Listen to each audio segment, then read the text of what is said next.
तेलंगाना देखिए न्यूज़ में अब तमाम के खैर मकदूम में बढ़ते हैं। खबर की जानिब शमशाबाद एक्साइज टीम ने की कार्रवाई। बताया गया कि 270 ग्राम MDMA ड्रग सन सिटी इलाके में जब्त किया गया। इस सिलसिले में खातून को भी गिरफ्तार किया गया।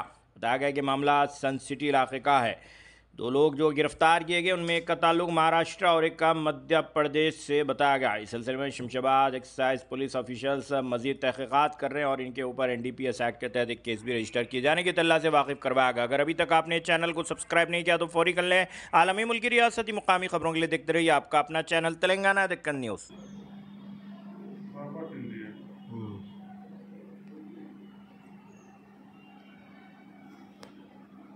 ఓకేనా?